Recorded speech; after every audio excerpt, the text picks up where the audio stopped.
देखो शिखरे आपणଙ୍କୁ ସ୍ୱାଗତ। ଆଜି ମୁଁ ଆପଣଙ୍କ ପାଇଁ ନେଇ ଆସିଛି ଦେଶ ବିଦେଶର 30ଟି ଗୁରୁତ୍ୱପୂର୍ଣ୍ଣ ଖବର। ନମ୍ବର 1, ଚଳିତ ବର୍ଷର ଦ୍ୱାଦଶ ଶ୍ରେଣୀ ପରୀକ୍ଷା ବାତିଲ, ମୁଖ୍ୟମନ୍ତ୍ରୀଙ୍କ ଘୋଷଣା। ବାତିଲ ହେଲା ଦ୍ୱାଦଶ ଶ୍ରେଣୀ ପରୀକ୍ଷା। ଏନେଇ କାଲି ମୁଖ୍ୟମନ୍ତ୍ରୀ ନବୀନ ପଟ୍ଟନାୟକ ଘୋଷଣା କରିଛନ୍ତି। ପରୀକ୍ଷାଠାରୁ ଛାତ୍ରଛାତ୍ରୀଙ୍କ ଜୀବନ ବହୁ ଅଧିକ ଗୁରୁତ୍ୱପୂର୍ଣ୍ଣ ବୋଲି ମୁଖ୍ୟମନ୍ତ୍ରୀ କହିଛନ୍ତି। ଦ୍ୱାଦଶ ଶ୍ରେଣୀରେ ଛାତ୍ରଛାତ୍ରୀଙ୍କ ଦକ୍ଷତାର ମୂଲ୍ୟାୟନ ବିଶେଷଜ୍ଞମାନଙ୍କ ପରାମର୍ଶ କ୍ରମେ ଉଚ୍ଚ ମାଧ୍ୟମିକ ଶିକ୍ଷା ପରିଷଦ ଦ୍ୱାରା ଉତ୍ତମ ଭାବରେ ନିର୍ଦ୍ଧାରିତ ମାପଦଣ୍ଡ ଦ୍ୱାରା ନିର୍ଦ୍ଦିଷ୍ଟ ସମୟସୀମା ମଧ୍ୟରେ କରିବା ପାଇଁ ମୁଖ୍ୟମନ୍ତ୍ରୀ ନିର୍ଦ୍ଦେଶ ଦେଇଛନ୍ତି। ଏହି ମୂଲ୍ୟାୟନରେ ଯଦି କୌଣସି ଛାତ୍ରଛାତ୍ରୀ ସନ୍ତୁଷ୍ଟ ନ ହୁଅନ୍ତି ତେବେ ସେମାନେ ଚାହିଁଲେ ପରୀକ୍ଷା ଦେଇପାରିବେ ଏବଂ ପରିସ୍ଥିତିର ସମୀକ୍ଷା କରି ପରୀକ୍ଷା କେତେବେଳେ କରାଯିବ ତାହା ଉଚ୍ଚ ମାଧ୍ୟମିକ ଶିକ୍ଷା ପରିଷଦ ନିର୍ଣ୍ଣୟ କରିବ ବୋଲି ମୁଖ୍ୟମନ୍ତ୍ରୀ କହିଛନ୍ତି। ନମ୍ବର 2, ସୁପ୍ରିମକୋର୍ଟଙ୍କ ରାୟ ପରେ ସ୍କୁଲ ଫି ବିବାଦରେ ନୂଆ ମୋଡ଼, 15% ଫି ଛାଡ଼ କରିବାକୁ ନିର୍ଦ୍ଦେଶ। ମହାମାରୀ ସମୟରେ ଘରୋଇ ସ୍କୁଲ ଫି ହ୍ରାସକୁ ନେଇ ପୁଣି ଥରେ ବିବାଦ ମୁଣ୍ଡ ଟେକିଛି। ସୁପ୍ରିମକୋର୍ଟଙ୍କ ରାୟ ଆସିବା ପରେ ବିଦ୍ୟାଳୟ ଗଣଶିକ୍ଷା ବିଭାଗ କାଲି ପୁନଃ ଏକ ବିଜ୍ଞପ୍ତି ଜାରି କରିଛି। ଉକ୍ତ ବିଜ୍ଞପ୍ତି ଅନୁଯାୟୀ ଯେଉଁ ବିଦ୍ୟାଳୟଗୁଡ଼ିକ ରାଜ୍ୟ ସରକାରଙ୍କ ସହ ଏମୟୁରେ ସ୍ୱାକ୍ଷର କରିଥିଲେ ତାହା ବଳବତ୍ତର ରହିବ। ସ୍ୱାକ୍ଷର କରିନଥିବା ଘରୋଇ ବିଦ୍ୟାଳୟଗୁଡ଼ିକ 15% ଫି ହ୍ରାସ କରିବେ। 2019-20 ଶିକ୍ଷାବର୍ଷରେ ସ୍କୁଲ କର୍ତ୍ତୃପକ୍ଷ ଯେତିକି ଫି ଆଦାୟ କରୁଥିଲେ 2020-21 ଶିକ୍ଷାବର୍ଷରେ ତାଠାରୁ 15% କମ୍ ଫି ଆଦାୟ କରିବାକୁ କୁହାଯାଇଛି। ଯେଉଁ ଅଭିଭାବକ ସମ୍ପୂର୍ଣ୍ଣ ସ୍କୁଲ ଫି ଦାଖଲ କରିସାରିଛନ୍ତି ସେମାନଙ୍କୁ ପରବର୍ତ୍ତୀ କିସ୍ତିରେ ସ୍କୁଲ ଫି କର୍ତ୍ତୃପକ୍ଷ ରିହାତି ଦେବେ। ସମସ୍ତ ଅଂଶୀଦାର ଏହି ନିର୍ଦ୍ଦେଶନାମାକୁ କଡ଼ାକଡ଼ି ଭାବେ ପାଳନ କରିବେ। ଅଭିଭାବକ ମହାସଂଘ ଓ ଶିକ୍ଷାନୁଷ୍ଠାନ କର୍ତ୍ତୃପକ୍ଷ ଏହି ନିୟମକୁ ଶୃଙ୍ଖଳିତ ଢଙ୍ଗରେ ପାଳନ କରିବାକୁ ବିଭାଗ ପକ୍ଷରୁ ନିର୍ଦ୍ଦେଶ ଦିଆଯାଇଛି। ନମ୍ବର 3, ବିଶ୍ୱର ସର୍ବବୃହତ ହକି ଷ୍ଟାଡିୟମର ନିର୍ମାଣ କାର୍ଯ୍ୟ ଆରମ୍ଭ। ସ୍ପା ସହରରେ କାଲିଠାରୁ ଦେଶର ସର୍ବବୃହତ ହକି ଷ୍ଟାଡିୟମର ନିର୍ମାଣ କାର୍ଯ୍ୟ ଆରମ୍ଭ ହୋଇଛି। କାଲି ପ୍ରସ୍ତାବିତ ବିପିୟୁଟି ପରିସରସ୍ଥ ପ୍ରସ୍ତାବିତ ଅଞ୍ଚଳରେ ପୂଜାର୍ଚ୍ଚନା କରାଯାଇଛି। ବିଧାୟକ ଶାରଦା ନାୟକ, ଅତିରିକ୍ତ ଜିଲ୍ଲାପାଳ ଅବୋଲି ସୁନୀଲ ନରୱଣେ ଉପସ୍ଥିତ ରହି ଭିତ୍ତିପ୍ରସ୍ତର ସ୍ଥାପନ କରିଛନ୍ତି। ପ୍ରାୟ 130 କୋଟି ଟଙ୍କା ବ୍ୟୟରେ ଏହି ଷ୍ଟାଡିୟମ ନିର୍ମାଣ ହେବ। ଆସନ୍ତା 2023 ପୁରୁଷ ହକି ବିଶ୍ୱକପ ପାଇଁ ଏହି ଷ୍ଟାଡିୟମ ନିର୍ମାଣ କରାଯାଉଛି। ଯୁଦ୍ଧକାଳୀନ ଭିତ୍ତିରେ ବର୍ଷକ ଭିତରେ ନିର୍ମାଣ କାର୍ଯ୍ୟ ଶେଷ କରିବାକୁ ଲକ୍ଷ୍ୟ ଧାର୍ଯ୍ୟ କରାଯାଇଛି। ଷ୍ଟାଡିୟମ ନିର୍ମାଣକୁ ନେଇ ଲାଗି ରହିଥିବା କଳ୍ପନା ଜଳ୍ପନାର କାଲି ଅନ୍ତ ଘଟିଛି। ନିର୍ମାଣ କାର୍ଯ୍ୟ ଆରମ୍ଭ ହେବା ପରେ ଜିଲ୍ଲାର କ୍ରୀଡ଼ା ମହଲରେ ଉତ୍ସାହ ଖେଳିଯାଇଛି। ନମ୍ବର 4, ହିତାଧିକାରୀଙ୍କୁ ଆଗୁଆ ମିଳିବ ଜୁନ, ଜୁଲାଇ, ଅଗଷ୍ଟ ମାସର ଭତ୍ତା। ଜାତୀୟ ସାମାଜିକ ସୁରକ୍ଷା ଯୋଜନାରେ ଅନ୍ତର୍ଭୁକ୍ତ ଥିବା ହିତାଧିକାରୀଙ୍କୁ ମିଳିବ ଅଗ୍ରିମ ଭତ୍ତା। 3 ମାସର ଆଗୁଆ ଭତ୍ତା ପ୍ରଦାନ ନେଇ ସୂଚନା ଦେଲେ ମନ୍ତ୍ରୀ ଅଶୋକ ଚନ୍ଦ୍ର ପଣ୍ଡା। ହିତାଧିକାରୀମାନେ ସେମାନଙ୍କର ଜୁନ, ଜୁଲାଇ ଏବଂ ଅଗଷ୍ଟ ମାସର ଭତ୍ତା ଆଗୁଆ ପାଇବେ। ମଧୁବାବୁ ପେନସନ ଯୋଜନାରେ ଥିବା ହିତାଧିକାରୀଙ୍କୁ ମଧ୍ୟ ଆଗୁଆ ଭତ୍ତା ପ୍ରଦାନ କରାଯିବ ବୋଲି ମନ୍ତ୍ରୀ ସୂଚନା ଦେଇଛନ୍ତି। ତେବେ 1.5 ଲକ୍ଷ ହିତାଧିକାରୀଙ୍କୁ ଇ ପେମେଣ୍ଟ ଜରିଆରେ ଭତ୍ତା ପ୍ରଦାନ କରାଯିବ। ଏହା ସହ ଅନ୍ୟ ସମସ୍ତଙ୍କୁ ଘରେ ଘରେ ପେନସନ ଦିଆଯିବ ବୋଲି ମନ୍ତ୍ରୀ ଗଣମାଧ୍ୟମକୁ ସୂଚନା ଦେଇଛନ୍ତି। ପାଣିପାଗ ସୂଚନା। 24 ଘଣ୍ଟା ମଧ୍ୟରେ ଏହି 12ଟି ଜିଲ୍ଲାକୁ ରହିଛି କାଳବୈଶାଖୀ ଭୟ। ଆଜି ସକାଳ 8ଟା 30 ଘଣ୍ଟା ମଧ୍ୟରେ ରାଜ୍ୟର ନବରଙ୍ଗପୁର, ନୂଆପଡ଼ା, ବରଗଡ଼, ଝାରସୁଗୁଡ଼ା, ସୁନ୍ଦରଗଡ଼, କେନ୍ଦୁଝର, ମୟୂରଭଞ୍ଜ, ଦେବଗଡ଼, ରାୟଗଡ଼ା, କଳାହାଣ୍ଡି, କନ୍ଧମାଳ, ବାଲେଶ୍ୱର ଜିଲ୍ଲାର ଗୋଟିଏ କିମ୍ବା ଦୁଇଟି ସ୍ଥାନରେ ପ୍ରବଳ ବର୍ଷା ହେବାର ସମ୍ଭାବନା ରହିଛି। ସେହିପରି ଏହି ସମୟ ମଧ୍ୟରେ ଏହିସବୁ ଜିଲ୍ଲାର ଗୋଟିଏ କିମ୍ବା ଦୁଇଟି ସ୍ଥାନରେ ବଜ୍ରପାତ ହେବାର ସମ୍ଭାବନା ମଧ୍ୟ ରହିଛି ବୋଲି ଜାରି ସତର୍କ ସୂଚନାରେ କୁହାଯାଇଛି। ଏହାକୁ ଦୃଷ୍ଟିରେ ରଖି ଏହିସବୁ ଜିଲ୍ଲା ପାଇଁ ୟେଲୋ ୱାର୍ଣ୍ଣିଂ ଜାରି କରିବା ସହ କାଳବୈଶାଖୀ ଓ ବଜ୍ରପାତ ସମୟରେ ଘର ଭିତରୁ ପଦାକୁ ନ ବାହାରିବା ପାଇଁ ପରାମର୍ଶ ଦେଇଛି ପାଣିପାଗ ବିଭାଗ। ଏଥିସହ ଆସନ୍ତା ଜୁନ 7 ତାରିଖ ପର୍ଯ୍ୟନ୍ତ ରାଜ୍ୟରେ ଏହିପରି କାଳବୈଶାଖୀ ସହ ବର୍ଷା ଓ ବଜ୍ରପାତ ସମ୍ଭାବନା ରହିଛି ବୋଲି କହିଛି ପାଣିପାଗ ବିଜ୍ଞାନ କେନ୍ଦ୍ର। ନମ୍ବର 6, ବ୍ରିଟେନରେ 12ରୁ 15 ବର୍ଷର ପିଲାଙ୍କୁ ଟିକା ଦେବାକୁ ମିଳିଲା ଅନୁମତି। ବ୍ରିଟେନରୁ ଆଶ୍ୱସ୍ତି କରିବା ଭଳି ଖବର ଆସିଛି। ଏଠାରେ ଏଣିକି 12ରୁ 15 ବର୍ଷ ମଧ୍ୟରେ ଥିବା ପିଲାମାନଙ୍କୁ କୋଭିଡ ଟିକା ଦିଆଯିବ।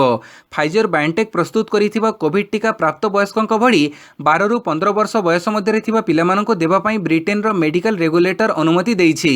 ୟୁରୋପୀୟ ୟୁନିୟନ ଓ ଆମେରିକା ମଧ୍ୟ ଫାଇଜର 12ରୁ 15 ବର୍ଷର ପିଲାମାନଙ୍କ ଉପରେ ସକାରାତ୍ମକ ପ୍ରଭାବ ପକାଉଥିବା ପୂର୍ବରୁ କହିସାରିଥିଲେ।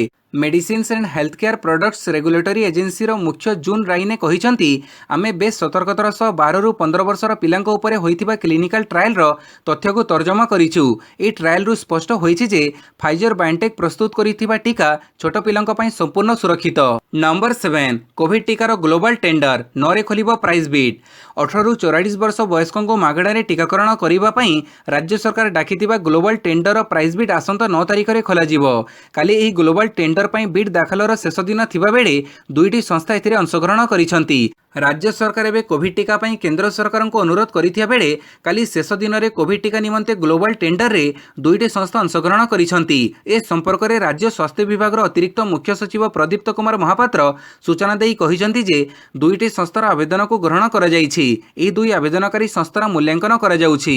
नंबर 8 18 ରୁ 44 ବର୍ଷ ବୟସ ବର୍ଗଙ୍କ ଦ୍ୱିତୀୟ ପାନ ଟିକାକରଣ 8 ରୁ ବିଏମ୍ସିର ସ୍ୱତନ୍ତ୍ର ଅଭିଯାନ ଟିକାର ଅଭାବ କାରଣରୁ ବନ୍ଦ ଥିବା ମୋବିଲାଇଜେସନ୍ କେନ୍ଦ୍ର ପୁଣି କାର୍ଯ୍ୟକ୍ଷମ ହେବ 18 ରୁ 44 ବର୍ଷ ବୟସ ବର୍ଗଙ୍କ ଦ୍ୱିତୀୟ ପାନ ଟିକାକରଣ ପାଇଁ ଆସନ୍ତା 8 ଓ 9 ତାରିଖରୁ ସ୍ୱତନ୍ତ୍ର ଅଭିଯାନ ଆରମ୍ଭ ହେବ ଗତ ମେ 3, 4 ଓ 5 ତାରିଖରେ ପ୍ରଥମ ଡୋଜ୍ ନେଇଥିବା ବ୍ୟକ୍ତିଙ୍କୁ ଦ୍ୱିତୀୟ ଡୋଜ୍ ଟିକା ଦିଆଯିବ ବୋଲି ବିଏମ୍ସି ଅତିରିକ୍ତ କମିଶନର ଲକ୍ଷ୍ମୀକାନ୍ତ ସେଠୀ ସୂଚନା ଦେଇଛନ୍ତି ସେ କହିଛନ୍ତି ଯେ ମୋବିଲାଇଜେସନ୍ ସେଣ୍ଟର ଜରିଆରେ ଟିକା ନେଇଥିବା ବ୍ୟକ୍ତିଙ୍କୁ ବିଏମ୍ସି ପକ୍ଷରୁ ସୂଚନା ଦିଆଯିବା ସହ ପୂର୍ବରୁ ନେଇଥିବା କେନ୍ଦ୍ରରେ ହିଁ ଟିକା ଦିଆଯିବ ତେବେ ଯେଉଁମାନେ କୋୱିନ୍ ଆପ୍ ଜରିଆରେ ସ୍ଲଟ୍ ବୁକିଂ କରି ଟିକା ନେଇଥିଲେ ସେମାନଙ୍କୁ ପୁଣି ସ୍ଲଟ୍ ବୁକିଂ କରିବାକୁ ହେବ ଟିକାର ପରିମାଣକୁ ଦୃଷ୍ଟିରେ ରଖି ଟିକାକରଣ କରାଯିବ ଅପରପକ୍ଷରେ ପୂର୍ବଭଳି ୟୁନିଟ୍ 6 ବାଳିକା ବିଶ୍ୱବିଦ୍ୟାଳୟରେ ସାମ୍ବାଦିକମାନଙ୍କୁ ସ୍ୱତନ୍ତ୍ର ଅଭିଯାନ ଜରିଆରେ ଦ୍ୱିତୀୟ ଡୋଜ୍ ଟିକା ଦିଆଯିବ ବୋଲି ଅତିରିକ୍ତ କମିଶନର ସୂଚନା ଦେଇଛନ୍ତି नंबर 9 रेपो रेट अपरिवर्तित रखिला आरबीआई भारतीय reserve bank governor Shaktikanta Das काली मुद्रानीति समीक्षा बैठक निष्पत्ति घोषणा करिसेंती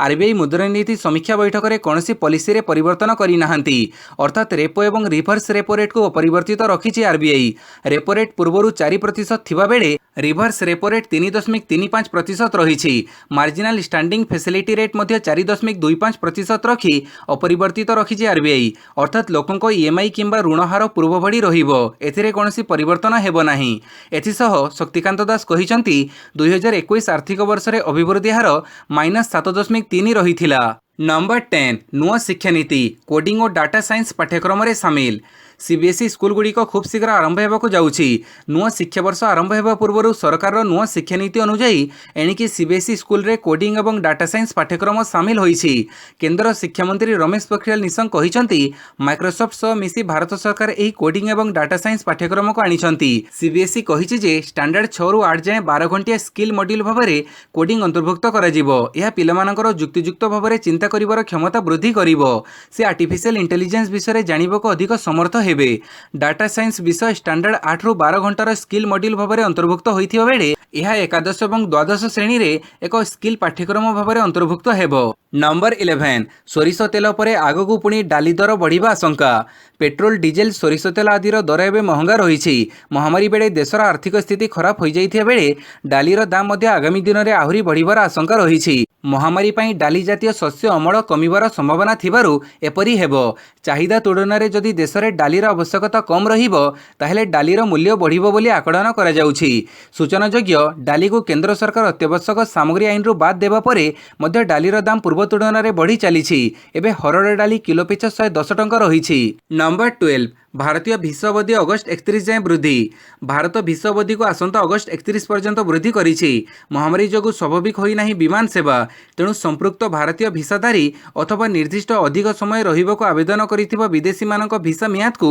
2021 अगस्ट 31 तारिख जाए वैध भाव विवेचित कराजिबो बोली सरकार निर्देश दैछंती एही मियाद वृद्धि निःशुल्क एवं एथिपई संपृक्त विदेशी नागरिकंक ठारू अधिक समय रहिबा बाबदरे कोनोसी फी किंबा जरिमाना आदाय कराजिबो नाही आहुरी मध्ये संपृक्त नागरिक माने सेमानक भिसा अवधि बढ़ाइबाकू एफआरआरओ किंबा एफआरओ को निकट में दरखास्त करिवार आवश्यकता नाही नंबर 13 मेहुल चोकसी बिना डोमिनिकारु फेरिले भारतीय टीम रिपोर्ट प्रत्यर्पण आशारे डोमिनिकार थिबा भारतीय टीम संप्रति पलातक हीरा व्यवसायी मेहुल चोकसी बिना भारत प्रत्यावर्तन करिथिबा खबर विशेष सूत्ररू जना पड़ी जदि चोकसी को प्रत्यर्पण करा जाए ताहेले तांको भारत नहीं आसिबा लागि सीबीआई रो 2 जण अधिकारी समेत 8 जणिया सदस्य विशिष्ट भारतीय टीम मे 28 तारिख दिन कैरेबियन द्वीप डोमिनिकार अवतरण करथिले सेमानकु डोमिनिका नहीं जाइथिबा Qatar executive business jet Bombardier Global 5000 गुरुवार राति 8:10 रे डोमिनिकारु प्रत्यर्पण करिथिबा सूचना मिलिछि संप्रति पुलिस पहरा रे Mehul Choksi Dominica China friendship hospital रे अछंती नंबर 14 मोदी सरकार कोविड द्वितीय लहर को अल्प दिन में नियंत्रण करिसेंती कहिले अमित शाह केंद्र गृहमंत्री अमित शाह बुधवार गुजरात रे एक युव संगठन द्वारा स्थापित ऑक्सीजन प्लांट को वर्चुअल मीडिया रे उद्घाटन करिसेंती एही समय अमित शाह कहिसेंती जे महामारी द्वितीय लहर बेले भाइरस रूप परिवर्तन करिबारे लागिछि यह स्वास्थ्य पर खराब प्रभाव पकईछि से कहिसेंती किंतु खूब कम समय मध्य मोदी सरकार द्वितीय लहर को नियंत्रण करिबारे सक्षम होइछंती भारत में प्रधानमंत्री नरेंद्र मोदी नेतृत्व में यह कोविड विरोध में लड़ाई जारी रही ଶାହା କହିଛନ୍ତି ବିଶ୍ୱର ଅନେକ ବିକଶିତ ଦେଶମାନଙ୍କରେ କୋଭିଡ ବେଳେ ସ୍ୱାସ୍ଥ୍ୟାବସ୍ଥା ଭୁଷୁଡ଼ି ପଡ଼ିଛି କିନ୍ତୁ ଆମ ଦେଶରେ କୌଣସି ଅସୁବିଧା ହୋଇନାହିଁ। ନମ୍ବର 15 ଜୁହି ଚାୱଲାଙ୍କ 5G ବିରୋଧୀ ଆବେଦନ ଖାରଜ, 20 ଲକ୍ଷ ଫାଇନ୍ ଦେବେ। ବଲିଉଡ୍ ଅଭିନେତ୍ରୀ ଜୁହି ଚାୱଲାଙ୍କୁ ବହୁତ ବଡ଼ ଝଟକା ଲାଗିଛି। ସେ ଭାରତରେ 5G ନେଟୱାର୍କ ସେବା ଆରମ୍ଭ ନ କରିବା କିମ୍ବା ଏହାର ପରୀକ୍ଷଣ ନ କରିବା ପାଇଁ କରିଥିବା ଆବେଦନକୁ ଦିଲ୍ଲୀ ହାଇକୋର୍ଟ ଖାରଜ କରିଦେଇଛନ୍ତି। ଏଥିସହ ଭିତ୍ତିହୀନ ଆବେଦନ କରିଥିବାରୁ କୋର୍ଟ ଜୁହିଙ୍କ ଉପରେ 20 ଲକ୍ଷ ଟଙ୍କା ଫାଇନ୍ ଲାଗୁ କରିଛନ୍ତି। କୋର୍ଟ ଭିଡିଓ କନଫରେନ୍ସିଂରେ ଶୁଣାଣି କରୁଥିବା ବେଳେ ଜୁହି ଏହାକୁ ସୋସିଆଲ ମିଡିଆରେ ସେୟାର କରିଥିଲେ। ଏହି କାରଣରୁ କୋର୍ଟ ତାଙ୍କ ଉପରେ ପ୍ରବଳ ବର୍ଷିଥିଲେ। ଶୁକ୍ରବାର ଦିଲ୍ଲୀ ହାଇକୋର୍ଟ ଏହାର ଶୁଣାଣି କରିଛନ୍ତି। କୋର୍ଟ କହିଛନ୍ତି କେବଳ ଶସ୍ତା ଲୋକପ୍ରିୟତା ପାଇଁ ଏପରି ଏକ ଆବେଦନ କରାଯାଇଛି। ଏପରି ଆବେଦନରେ କୌଣସି ଯଥାର୍ଥତା ନାହିଁ। କେବଳ ଅଦରକାରୀ ଭାବେ ଏହାକୁ ଫାଇଲ କରାଯାଇଛି। ଆବେଦନରେ କୌଣସି ବିଜ୍ଞାନ ଭିତ୍ତିକ ତଥ୍ୟ ନାହିଁ। ନମ୍ବର 16 ରାମ ମନ୍ଦିର ସହ ରାଷ୍ଟ୍ରବାଦକୁ ମିକ୍ସ କରି ଲୋକଙ୍କୁ ନିଜ ଆଡ଼କୁ ଆଣିବ ବିଜେପି। ଆସନ୍ତା ବର୍ଷ ହେବାକୁ ଥିବା ଉତ୍ତରପ୍ରଦେଶ ବିଧାନସଭା ନିର୍ବାଚନ ପାଇଁ ଏବେଠାରୁ ପ୍ରସ୍ତୁତି ଆରମ୍ଭ କରିଦେଇଛି ବିଜେପି। ଏଥର ନିର୍ବାଚନରେ ବିଜେପି ପୂର୍ବଭଳି ହିନ୍ଦୁତ୍ୱବାଦ ଓ ରାଷ୍ଟ୍ରବାଦକୁ ହିଁ ଗୁରୁତ୍ୱ ଦେବ। ରାଷ୍ଟ୍ରବାଦ ସହ ଅଯୋଧ୍ୟାରେ ହେବାକୁ ଥିବା ରାମ ମନ୍ଦିର କଥାକୁ ମଧ୍ୟ ଦଳ ମିକ୍ସିଂ କରି ଲୋକଙ୍କ ମନରୁ କୋଭିଡର ଭୟ ଦୂର କରିବାକୁ ଚେଷ୍ଟା କରିବ। ଏଥିସହ କୋଭିଡ ନିୟନ୍ତ୍ରଣରେ ବିଫଳତା ଯୋଗୁଁ ଖରାପ ହୋଇଥିବା ଦଳର ଛବିକୁ ସୁଧାରିବାକୁ ଚେଷ୍ଟା କରିବ। କୋଭିଡ ସଂକ୍ରମଣ ନିୟନ୍ତ୍ରଣ କରିବାରେ ବିଜେପି ସରକାର ବିଫଳ ବୋଲି ଚାରିଆଡ଼େ ଚର୍ଚ୍ଚା ହେଉଛି। ଏଥିରୁ ଲୋକଙ୍କୁ ଡାଇଭର୍ଟ କରିବା ପାଇଁ ଦଳ ରାମ ମନ୍ଦିର ବିକାଶକୁ ପାଥେୟ କରିବ ବୋଲି ଜଣାପଡ଼ିଛି। ସୂତ୍ର ଅନୁସାରେ ବିଜେପି କର୍ମକର୍ତ୍ତା ନେତାମାନେ ଅଯୋଧ୍ୟା କେବଳ ଗୋଟିଏ ଝଲକ, କାଶୀ ଓ ମଥୁରା ବାକି ଅଛି ବୋଲି ନାରା ଦେଇ ହିନ୍ଦୁ ଭୋଟରଙ୍କୁ ନିଜ ଆଡ଼କୁ ଆଣିବାକୁ ଚେଷ୍ଟା କରିବେ। ତେବେ ଏଥର ହିନ୍ଦୁ ଭୋଟରଙ୍କୁ ନିଜ ଆଡ଼କୁ ଆକୃଷ୍ଟ କରିବା ବିଜେପି ପାଇଁ ଏତେ ସହଜ ହେବ ନାହିଁ ବୋଲି କିଛି ବିଶେଷଜ୍ଞ ମତ ଦେଇଛନ୍ତି। ନମ୍ବର 17 ଦେୟମୁକ୍ତ କୋଭିଡ ଟିକାକରଣ ଦାବିରେ ରାଷ୍ଟ୍ରପତିଙ୍କ ଉଦ୍ଦେଶ୍ୟରେ କଂଗ୍ରେସର ସ୍ମାରକପତ୍ର। ପ୍ରତ୍ୟେକ ଭାରତୀୟ ନାଗରିକଙ୍କୁ ସାର୍ବଜନୀନ ଦେୟମୁକ୍ତ ଟିକାକରଣ ବ୍ୟବସ୍ଥା କରିବା ସହ ପ୍ରତ୍ୟେକ ଦିନ 1 କୋଟି ଟିକାକରଣ କରିବା ଦାବିରେ ରାଷ୍ଟ୍ରପତିଙ୍କ ଉଦ୍ଦେଶ୍ୟରେ ଉପଜିଲ୍ଲାପାଳମାନଙ୍କ ମାଧ୍ୟମରେ ଭୁବନେଶ୍ୱର ଜିଲ୍ଲା କଂଗ୍ରେସ ତରଫରୁ ସ୍ମାରକପତ୍ର ପ୍ରଦାନ କରାଯାଇଛି।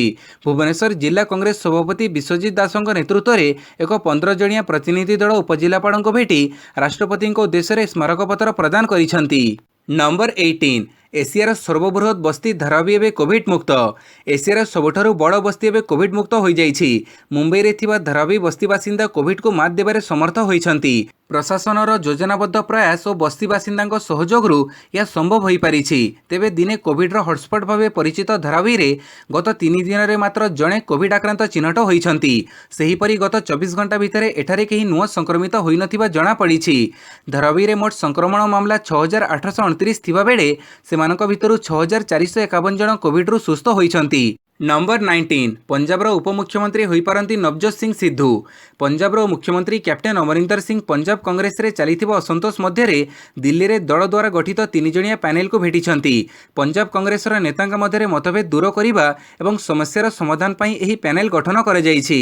ତେବେ ଏହି ବୈଠକ ପରେ ଆକଳନ କରାଯାଇଛି ଯେ କ୍ୟାପ୍ଟେନ୍ ଅମରିନ୍ଦର ସିଂ ମୁଖ୍ୟମନ୍ତ୍ରୀ ଭାବରେ କାର୍ଯ୍ୟ କରିବେ। ଶୀର୍ଷ ପଦବୀରେ କୌଣସି ପରିବର୍ତ୍ତନ ହେବ ନାହିଁ ବୋଲି କୁହାଯାଇଥିବା ବେଳେ ନବଜୋତ ସିଂ ସିଦ୍ଧୁଙ୍କୁ ସନ୍ତୁଷ୍ଟ କରିବାକୁ ପଞ୍ଜାବର ଉପମୁଖ୍ୟମନ୍ତ୍ରୀ ଭାବରେ ନିଯୁକ୍ତ କରାଯାଇପାରେ। କଂଗ୍ରେସରେ କୌଣସି ବିଶୃଙ୍ଖଳା ନ ହେବା ପାଇଁ ଦଳ ଉପମୁଖ୍ୟମନ୍ତ୍ରୀ ପଦବୀ ପାଇଁ ବିଚାର କରୁଛି। ବୈଠକ ପରେ ପଞ୍ଜାବ ମୁଖ୍ୟମନ୍ତ୍ରୀ କହିଛନ୍ତି ଯେ ଏହା ଏକ ଆଭ୍ୟନ୍ତରୀଣ ଆଲୋଚନା, ତେଣୁ ସେ ଏହାକୁ ପ୍ରକାଶ କରିବେ ନାହିଁ। ଆସନ୍ତା 6 ମାସ ମଧ୍ୟରେ ବିଧାନସଭା ନିର୍ବାଚନ ଅନୁଷ୍ଠିତ ହେବାକୁ ଥିବାବେଳେ ଆମେ ସମସ୍ତେ ଏହାର ମୁକାବିଲା କରିବାକୁ ପ୍ରସ୍ତୁତ ହେଉଛୁ। ନମ୍ବର 20 ଚିଠି ଲେଖି ନବୀନଙ୍କୁ ସମର୍ଥନ ଜଣାଇଲେ ପିନାରାଇ ବିଜୟନ୍।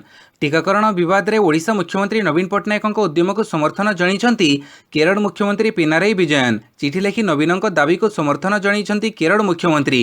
କେନ୍ଦ୍ର ସରକାର ଟିକା କିଣି ରାଜ୍ୟମାନଙ୍କୁ ବଣ୍ଟନ କରିବା ଓ ରାଜ୍ୟମାନଙ୍କୁ ଟିକାକରଣ ଯୋଜନା ପରିଚାଳନା ଲାଗି ନବୀନ ଦାବି କରିଥିଲେ। ସେହିପରି ଟିକାଦାନ ନିଷ୍ପତ୍ତି ରାଜ୍ୟ ସରକାରଙ୍କ ଉପରେ ଛାଡ଼ିବାକୁ କହିଥିଲେ। ଏହି ମର୍ମରେ ଦେଶରେ ସମସ୍ତ ମୁଖ୍ୟମନ୍ତ୍ରୀ ଏକାଠି ହୋଇ କେନ୍ଦ୍ର ନିକଟରେ ଦାବି କରିବାକୁ ସମସ୍ତ ମୁଖ୍ୟମନ୍ତ୍ରୀଙ୍କୁ ଚିଠି ଲେଖିଥିଲେ ନବୀନ।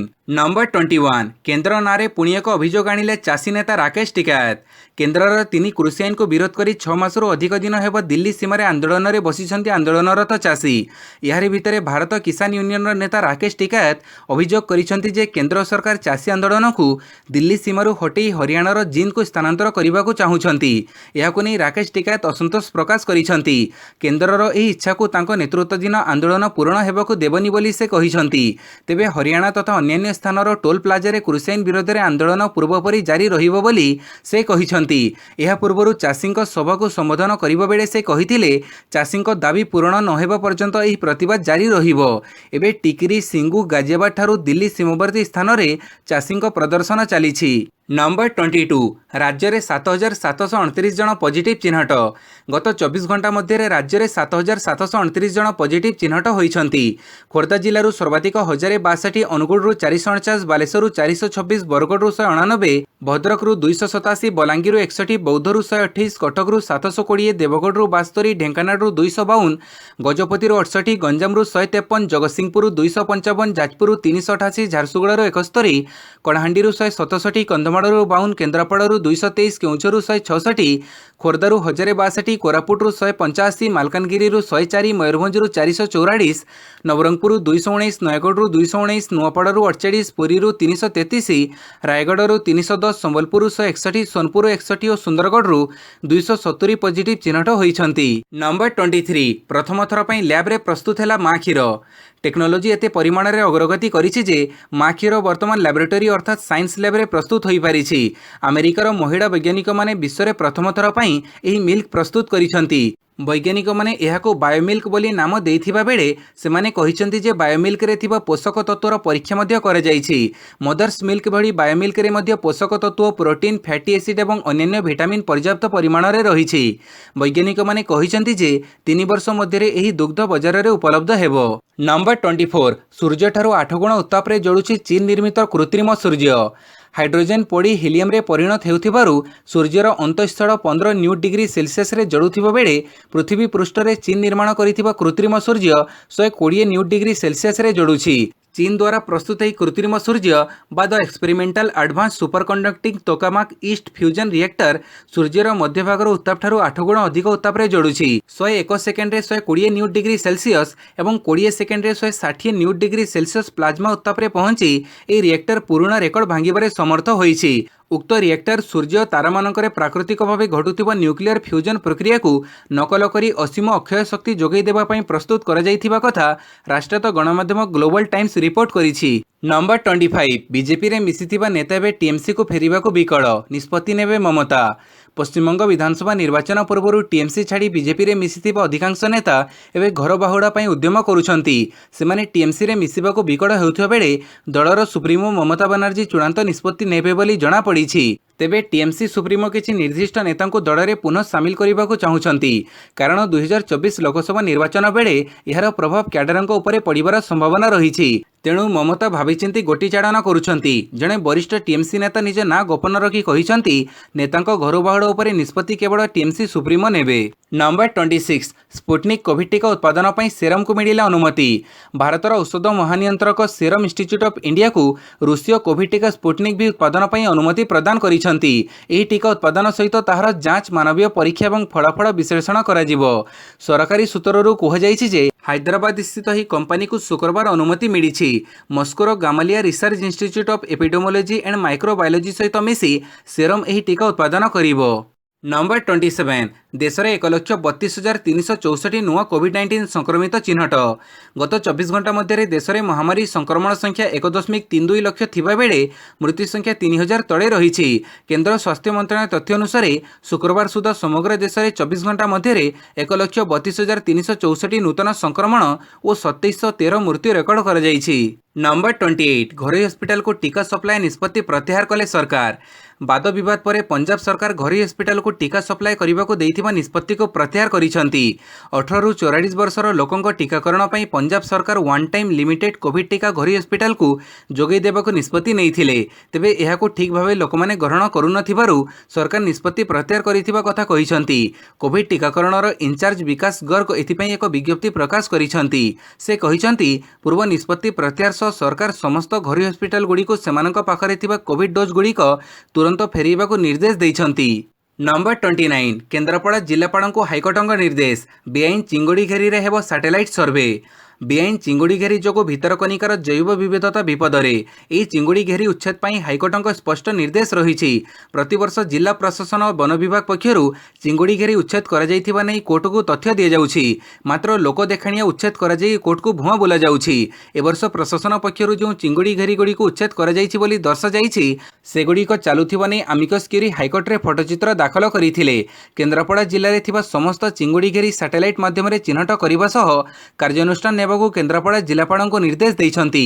କେନ୍ଦ୍ରାପଡ଼ା, ପୁରୀ, ଗଞ୍ଜାମ, ଜଗତସିଂହପୁର 4 ଜିଲ୍ଲାର ଜିଲ୍ଲାପାଳମାନେ ପରବର୍ତ୍ତୀ ତାରିଖରେ ଭର୍ଚୁଆଲ ମାଧ୍ୟମରେ ହାଜର ହୋଇ କି ପଦକ୍ଷେପ ନେଇଛନ୍ତି ଦର୍ଶାଇବାକୁ ମାନ୍ୟବର କୋର୍ଟ ନିର୍ଦ୍ଦେଶ ଦେଇଛନ୍ତି। ନମ୍ବର 30, ରାମଦେବଙ୍କ ଉପରେ କଟକଣା ଲାଗୁ ହେବନି, ତାଙ୍କର ବିବୃତ୍ତି ଦେବାର ଅଧିକାର ଅଛି, କହିଲେ ଦିଲ୍ଲୀ ହାଇକୋର୍ଟ। ରାମଦେବଙ୍କ ଉପରେ କଟକଣା ଲାଗୁ କରାଯାଇପାରିବ ନାହିଁ। ବାକ୍ ସ୍ୱାଧୀନତା ଆଇନ ଅନୁଯାୟୀ ସେ ତାଙ୍କର ମତବ୍ୟକ୍ତ କରିପାରିବେ ବୋଲି ଗୁରୁବାର ଦିନ ଦିଲ୍ଲୀ ହାଇକୋର୍ଟ ରାୟ ଦେଇଛନ୍ତି। ଏଲୋପାଥି ଚିକିତ୍ସା ବିପକ୍ଷରେ ଏବଂ ପତଞ୍ଜଳିର କୋରୋନିଲ୍ କିଟ୍ସ ସପକ୍ଷରେ ବିବୃତ୍ତି ଦେବାରୁ ଯୋଗଗୁରୁ ରାମଦେବଙ୍କୁ କ୍ଷାନ୍ତ କରାଯାଉ ବୋଲି ଦିଲ୍ଲୀ ମେଡିକାଲ ଆସୋସିଏସନ୍ ଦାୟର କରିଥିବା ପିଟିସନର ଶୁଣାଣି କରି ବିଚାରପତି ସି ହରିଶଙ୍କରଙ୍କୁ ନେଇ ଗଠିତ ଜଣିକିଆ ଖଣ୍ଡପୀଠ ଏକଥା କହିଛନ୍ତି। ଆଧୁନିକ ଔଷଧ ଓ ଏଲୋପାଥି ବିରୁଦ୍ଧରେ ବିଭ୍ରାନ୍ତିକର ବିବୃତ୍ତି ଦେବା ସହ କୋରୋନିଲ୍ ଔଷଧ କୋଭିଡ୍-19ର ଆରୋଗ୍ୟକାରୀ ବୋଲି ରାମଦେବ ମିଥ୍ୟା ପ୍ରଚାର କରୁଥିବା କଥା ସେମାନେ ଅଭିଯୋଗରେ ଦର୍ଶାଇଥିଲେ। ଅଦାଲତ ଆହୁରି ମଧ୍ୟ କହିଥିଲେ ଯେ ମାମଲା ରୁଜୁ ନକରି ଦିଲ୍ଲୀ ମେଡିକାଲ ଆସୋସିଏସନ୍ ଜନସ୍ୱାର୍ଥ ମାମଲା ଦାୟର କରିବା ଉଚିତ ଥିଲା। ଭିଡିଓଟିକୁ ସମ୍ପୂର୍ଣ୍ଣ ଦେଖିଥିବାରୁ ବହୁତ ବହୁତ ଧନ୍ୟବାଦ।